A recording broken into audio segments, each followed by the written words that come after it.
What's going on, everybody? Welcome back to the channel. My name is Kyle Pancis. If it's your first time tuning in, please be sure to smash the subscribe button. If not, thanks for your continued support. Today we are with my 2004 Saab 9.5 Aero. As always, it has 232,000 miles on it, just about. We're like 200 miles short of that, but let's call it 232,000 miles. And it's 2.5 years this week that we actually have this car. So 2.5 years, 2 years and 6 months that we have this car, and approximately almost 40,000 miles that we've driven on this car in that time period.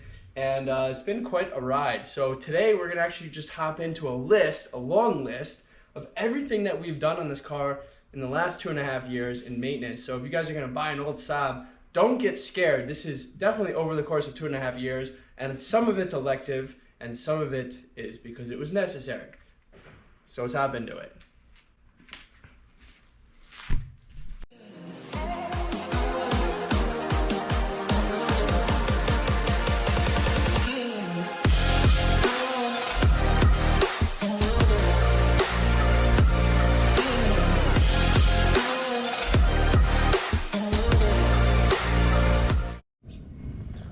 All right, guys, we are under the hood, underneath the car here, and normal stuff for an old Saab. Just a little oil on the oil pan there. I'm not sure where that's coming. I'd have to dissect that a little bit more, but we've definitely done the front main seal.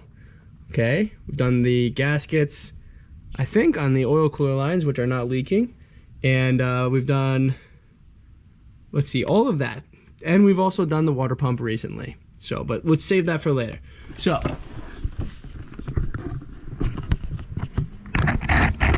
guys, underneath the hood here of this 230,000 mile Saab, we've done the subframe bushings, we've done all of the suspension components, we've done some of the engine mounts like the torque mount, some of that stuff, all to kind of make the car a little bit more solid for the age. In terms of suspension, we've gone ahead and also executed sway bar links, so there's no knocking there. We've done the rear trailing arm bushings. We've done the center exhaust muffler delete and did a straight pipe to eliminate some leaky exhaust. Let's see, what else have we done on the hood or underneath the car? So suspension, exhaust, some oil leaks. And that's about it underneath here. It's looking pretty decent. I do want to go ahead and inspect the oil pan. It used to be really dry. I'm wondering if it's coming from the oil pan again, or if it's coming from above the oil pan. We can take a check. We can take a look at that, or maybe it's just some old residue. But in the interim, this is actually my first time underneath this car since we've done the water pump. And of course, the last time we did that, there was obviously coolant underneath here, and thankfully, relatively speaking, this thing is looking really good under here. It's really nice and dry, so I'm ecstatic to see the condition under here. And of course, the car runs really good. So let's keep on moving to the top.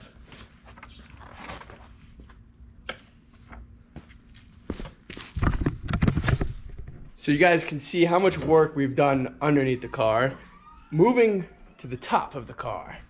On the top, we have never done the valve cover gaskets, but that's because right before we actually received this car, the valve cover gasket was just replaced.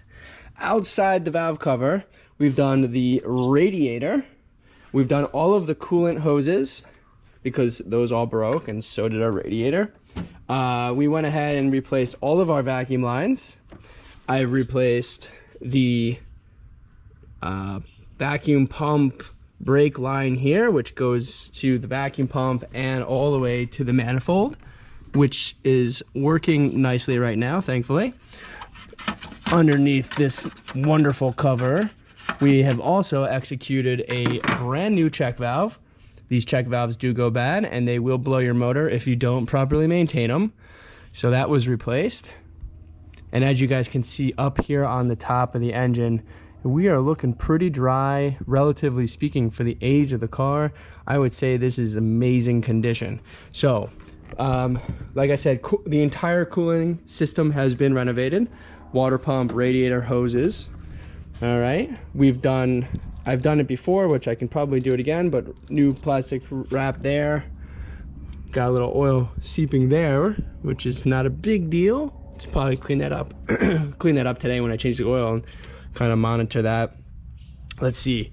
We've done our coolant reservoir. That was aged out on the old one. We just recently did our ABS module and pump.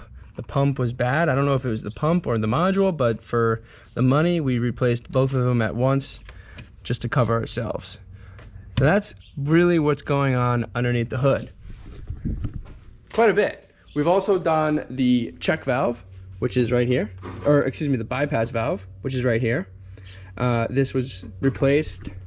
We've done the ignition coils, not the coils, the spark plugs. This cassette was just replaced before we got the car, so that's still in decent working order. And so we've changed our brake fluids now. We've changed our coolant fluids. We consistently, regularly change our oil every 5,000 miles with full synthetic oil.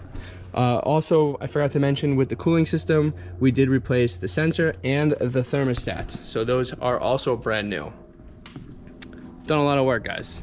We've done brand new suspension in the front and rear. I think I mentioned that earlier. We are on tire set number 2, because the first tire set we did about 30,000 miles or so, maybe 20 to 25,000 miles. The suspension was aged out.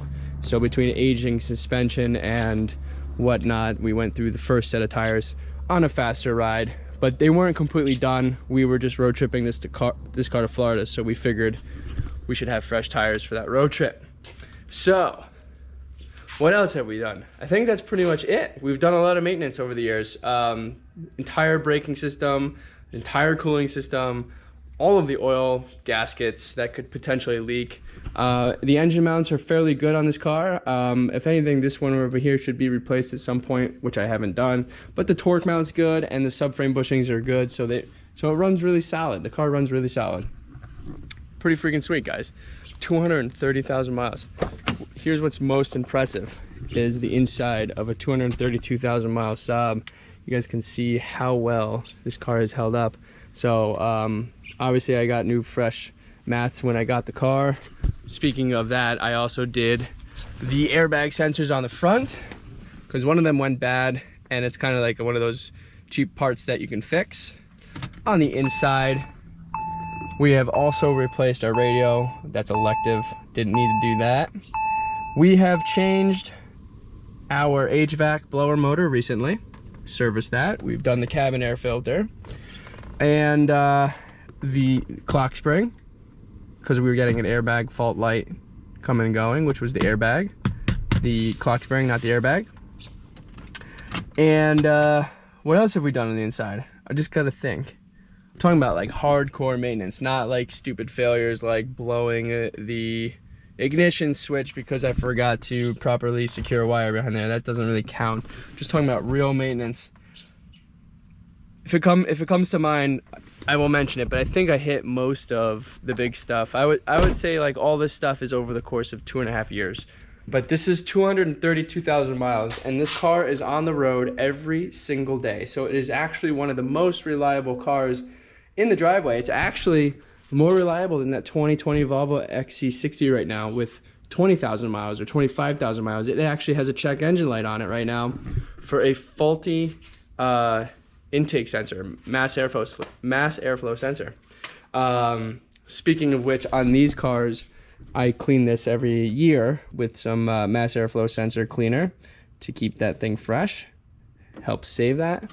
And that's about it. I think we've gone through everything, and it seems like it's quite a bit, and is quite a bit. In fact, a lot of it's quite a bit, but it's really, none of it's really that hard, and it's not terribly expensive. I mean, over the course of 2.5 years, you might have spent like $4 or $5 grand on the car in maintenance, maybe less. Actually, maybe like 3 to 4, and I still don't think that's that bad. A lot of the extra expenses were like the radio, we painted the whole car, you know, stuff like that. That wasn't necessarily true to all Saabs, just this one. So anyways, let's take this thing for a ride, but first I'm going to change the oil and give it a good old inspection underneath there. I haven't been under there since 5,000 miles ago, so it's been a long time since I've been underneath the car. So I always like to get my ducks in order and check everything out, see what's going on, so I can keep up on everything that is happening with the car. And I will say, so far I am thoroughly impressed with everything that is happening with this vehicle. I can't even keep the keys from my mother. She drives it more than her 2020 Volvo XC60, and that is the truth. I don't know what to say. Something about that old school Saab vibe. So anyways, I'll see you guys in a minute. I'm gonna service the car and then we'll take it for a quick spin. All right, guys. There you guys have it. Fresh oil change. 232,000 miles of a well taken care of car.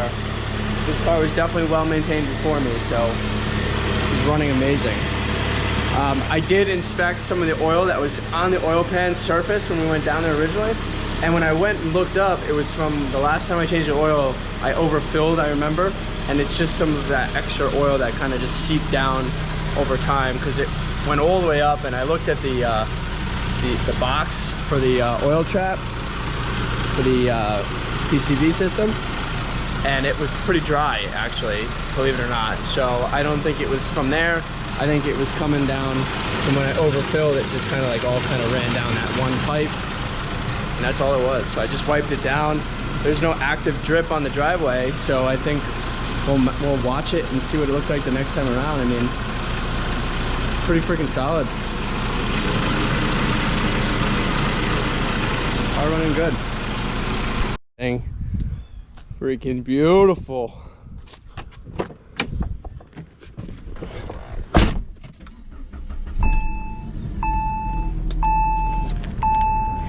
Check. Okay.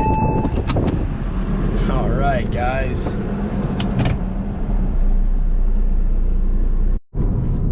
So guys, I hope you enjoyed this video.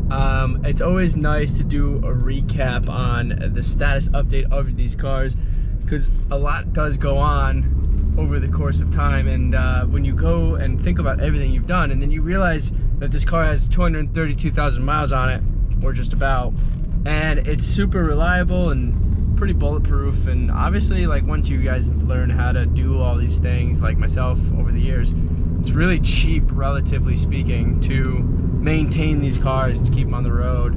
You know, a lot of what I did, some of it was preventative, some of it was things that failed, like when the radiator goes or the water pump goes, or, you know, one hose on the coolant line breaks, so you replace all the hoses. Because it's like, you know, if you're driving this thing, or in my case, when I'm driving this thing everywhere and my mother's driving this thing everywhere, the last thing I need her to do is call me and say, hey Kyle, one of the coolant load hoses bursted. And it was like one of those $30 hoses that I could have just replaced. So there's a lot of that does go on, but ultimately it's really freaking awesome to keep these things going. It's like such a rewarding joy, as they would say. And of course, when we road trip the crap out of this thing, you know, that's what this car is really best for, is actually road trips, you know, long drives. Fuel economy wise, it does really well. And of course, these seats are some of the best, most comfortable seats that I've ever seen in a car, still to this day. Even when you go into like a $100,000 plastic car, you know, the seats are really cushy in here. So a couple things that I want to do on this car, a couple projects that I want to take care of. One being some of the rust in the rear. You know, it's like one of those things. Oh, brake lines. Speaking of things we've done the rear brake lines. Those things do fail after some age. I knew I forgot something, but that was I think that might be it. So anyways, yeah, I want to take care of some of the rust back there this summer, I think, before the winter, if I can get some time to it. Clean it up and paint it, and you know, long term it's not going to solve the problem, but I think if it helps prevent some rust for some time and slow it down, like, obviously that's important, right? Because this car won't last forever, but it will last a long time further if we keep up on some stuff. So the rust is one thing. The struts are making some noise in the front. I don't know if I did something wrong or whatever when I installed them, but I want to just go through them. You can probably hear that squeak there. And then I want to change the front tire, because it was a tire that we blew out on the highway coming back from Florida, and it makes some noise. It's like, I don't know if it's because it's different tread or whatever it is from the rest of the tires, but it seems to be kind of noisy. I don't really enjoy that. So for like 150 bucks, might as well just throw a fresh tire on and not have noisy tires. I don't like noisy tires. The other thing I want to do is dissect the, you can probably hear that wah wah wah wah wah wah wah wah. That's the tire. I want to also dissect the ABS brake module that we just replaced with the new one, and that brake module had gone bad now twice officially.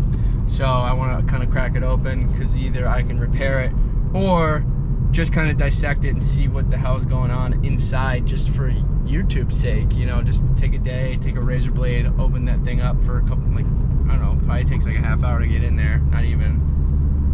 See what's going on there. And outside some of those things, this car is freaking solid. Just kind of keep up on maintenance, and when something breaks, you fix it. And that should be a wrap, guys. 232,000 miles. We started the journey with this car at 195 or thereabouts. So, you know, been cranking it out, 37,000 miles. And we're gonna keep this thing rolling. It's a pleasure. So stay tuned for more, guys. Thanks for watching. Please like, share, and subscribe. I'll see you guys next video.